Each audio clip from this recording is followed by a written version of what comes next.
નમસ્તે. ગઈ કડીમાં આપણે સ્વભાવની વિવિધતા જોઈતી.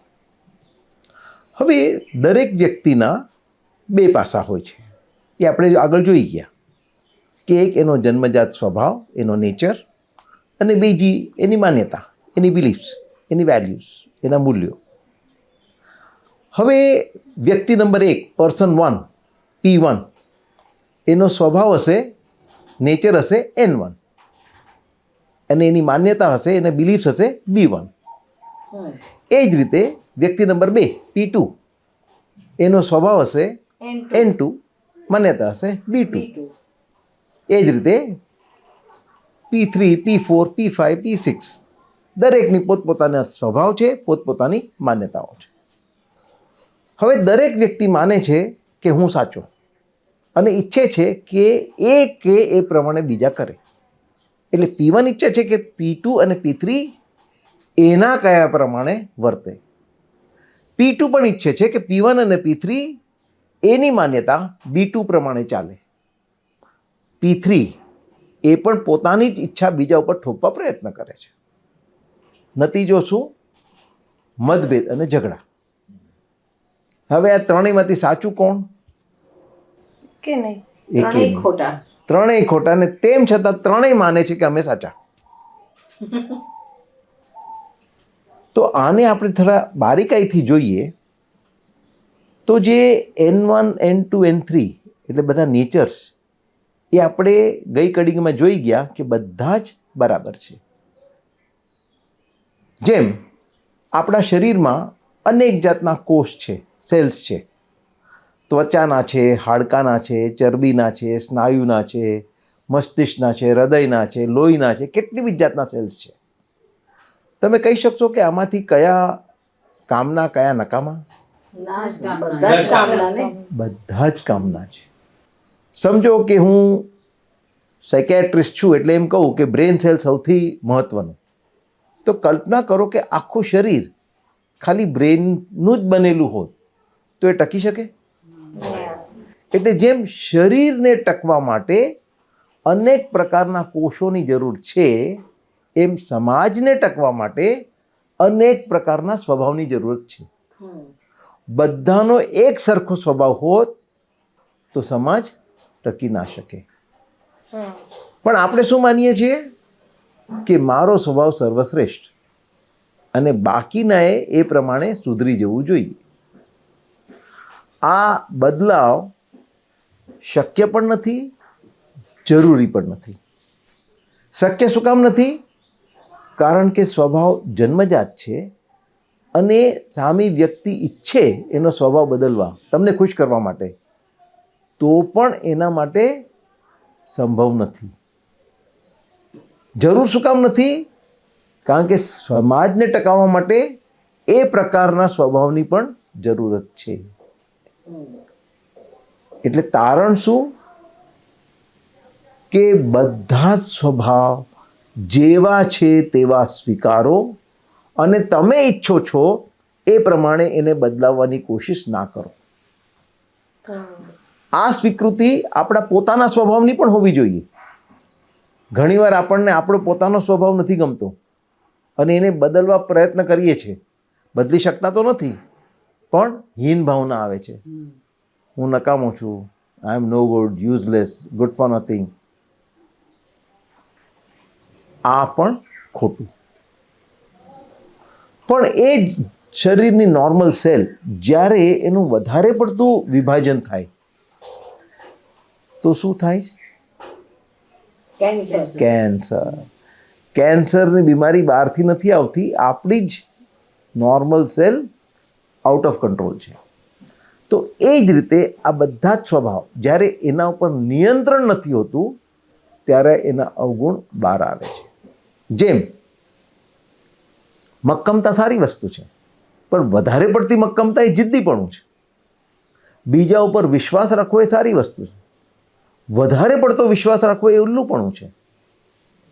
એટલે બીજાનો અને પોતાનો સ્વભાવ સ્વીકાર્યા પછી આપણે આપણા સ્વભાવ ઉપર નિયંત્રણ રાખવું જરૂરી છે. બીજાના સ્વભાવ ઉપર આપણે નિયંત્રણ કરી શકવાના નથી, એ એમણે જોવાનું છે.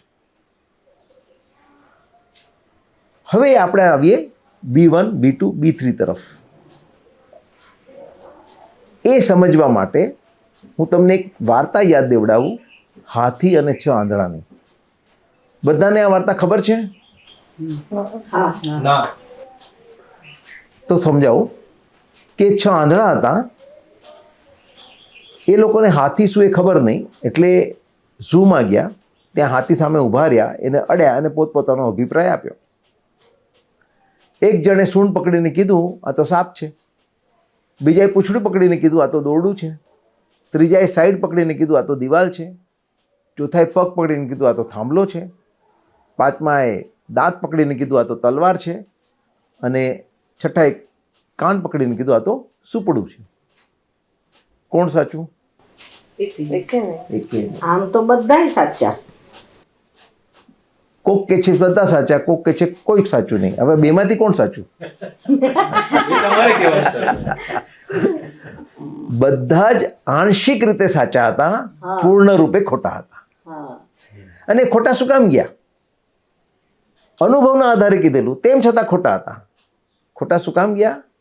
એને એટલું જોઈને કીધું એટલે જેટલું હા, એ હાથીના એક ભાગને જ અડ્યા અને એમાંથી પછી વિસ્તૃતીકરણ કર્યું, ઓવર જનરલાઇઝ કર્યું કે હાથીનો એક ભાગ આવો છે માટે પૂર્ણ હાથી તેવો છે. તો એ જ રીતે આપણી જે માન્યતાઓ છે B1, B2, B3, B4, આ બધું આપણા આંશિક અનુભવનું વિસ્તૃતીકરણ છે કે મને આ ગમ્યું એટલે સારું, મને ન ગમ્યું એટલે ખરાબ. અને બધાને એવું ગમવું જોઈએ. હા, બીજાને કેમ નથી ગમતું? આટલી સારી વાત. આ જ બધા ઝઘડાનું મૂળ છે. અને એનું નિરાકરણ શું છે કે P1 એ પોતાની માન્યતા B1 ને BR માં ફેરવવી જોઈએ. એટલે BR એટલે વાસ્તવિક માન્યતા, રિયાલિસ્ટિક બિલીફ. P2 એ B2 ને BR માં બદલવું જોઈએ, P3 એ B3 ને BR માં બદલવું જોઈએ. જે પણ પોતાની આ માન્યતા બદલશે એની અંદરની નબળાઈ નાબૂદ થશે. અને પછી શું થશે? પરિસ્થિતિ ગમે તેવી હશે, અનુકૂળ કે પ્રતિકૂળ, એનું મન હંમેશા શાંત રહેશે. અને જો મન શાંત રહેશે તો કાર્યક્ષમતા વધશે, બધા સાથેના સંબંધો સારા રહેશે અને બીમારીઓ નહીં આવે. એટલે આપણે આ B થી BR ની યાત્રા કરવાની છે. અવાસ્તવિક માન્યતામાંથી વાસ્તવિક માન્યતામાં આપણે જવાનું છે. આ તો બધી ડાઈ વાતો બહુ સારી લાગે છે, પણ વિચાર કરીએ છીએ તેમ થાય છે કે અઘરું હશે એટલું.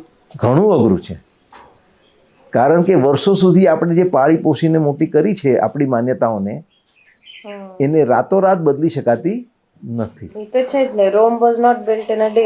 હા, એને સમય લાગશે, મહેનતે લાગશે. એટલે અત્યારે તો હું ખાલી થિયરીમાં કહી રહ્યો છું. પછી આ બધી થિયરીને આપણા જીવનમાં કેવી રીતના ઉતારવી એની એક ટેકનિક પણ બતાવશું. હા, એ જ બહુ ઇમ્પોર્ટન્ટ છે. હા, આપણી આ યાત્રા અવાસ્તવિક માન્યતામાંથી વાસ્તવિક માન્યતામાં કેવી રીતના બદલવી એ એટલું સહેલું પણ નથી. શું કામ? કારણ કે તમે મારી બધી વાત માની લો અને તમે તમારી અવાસ્તવિક માન્યતા ગોતવા બેસશો તો તમને મળશે નહીં. શું કામ? કારણ કે તમે કેને આધારે એને ગોતવા બેસશો? પોતાના હિસાબે. પોતાના. હા, પોતાની જ અવાસ્તવિક માન્યતાના હિસાબે. તો એક ખોટી મેઝર ટેપ પોતાનો ફોલ્ટ ગોતવા માટે પોતાની સામે જ પોતાને માપે છે તો એનો ફોલ્ટ મળવાનો જ. એટલે આપણે બહુ ઇનડાયરેક્ટલી જવું પડશે, ડાયરેક્ટલી એ નહીં ગોતાય. બીજું, આપણે આ જે અવાસ્તવિક માન્યતા છે એ આપણા એકલા પોતાની નથી. આપણા જેવા બીજા બધા પણ આ માને છે. એટલે આપણે એમ માનીએ છીએ કે આટલા બધા એને સાચું માને છે તો ખોટી કેવી રીતના હોઈ શકે? Popular conception. હા. અને ત્રીજું, આપણે આ અવાસ્તવિક માન્યતાના પ્રેમમાં પડી ગયા છે અને એને છોડવા જ નથી માગતા.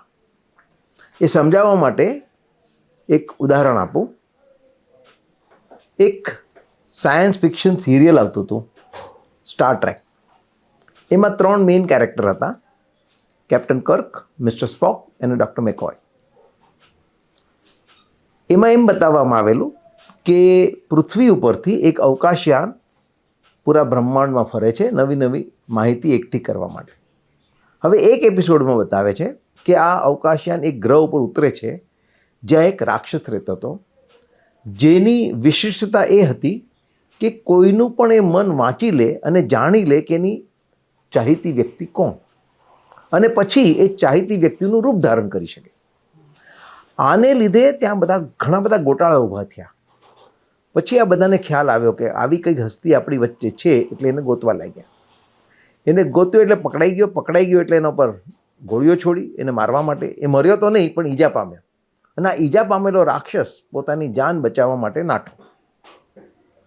ડૉક્ટર મેકોય એને ભાગતો જોઈ ગયા એટલે એનો પીછો કર્યો. હાથમાં બંદૂક હતી એને મારવા માટે. પેલો ભાગતો ભાગતો એક રૂમમાં ભરાઈ ગયો. ડૉક્ટર મેકોય એને રૂમમાં દાખલ થતા જોયો એટલે એની પાછળ એ પણ દાખલ થયા. હવે સંતાયેલી હાલતમાં પેલા રાક્ષસે ડૉક્ટર મેકોયનું મન વાંચી લીધું અને જાણી લીધું કે એમની વહાલી વ્યક્તિ એમની પત્ની, એટલે એમના પત્નીનું રૂપ ધારણ કરી લીધું. હવે ડૉક્ટર મેકોય જે રાક્ષસને ગોતી રહ્યા હતા, અચાનક એની પત્નીને ત્યાં જુએ છે એટલે પૂછે, તું શું કરે છે અહીંયા? હવે પેલો રાક્ષસ ઈજા પામેલો એટલી થોડીક ક્ષણો માટે મિસિસ મેકોયનું રૂપ છૂટી ગયું અને અસલ રૂપમાં આવી ગયો. પણ પાછું એણે મિસિસ મેકોયનું રૂપ ધારણ કરી લીધું. પણ એ થોડીક ક્ષણો ડૉક્ટર મેકોય માટે પર્યાપ્ત હતી એ જાણવા માટે કે આ મારી પત્ની નથી. આ પેલો જ રાક્ષસ છે જેણે મારી પત્નીનું રૂપ ધારણ કર્યું છે. એટલે એમણે બંદૂક ચલાવી અને એ રાક્ષસને મારી નાખ્યો. ત્યાં આગળ એપિસોડ પૂરો થયો. જોનારને શું લાગે, કોને મારી રહ્યા છે? પત્ની.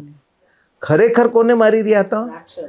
રાક્ષસને, જેણે એની વાલી વ્યક્તિનું રૂપ ધારણ કરેલું.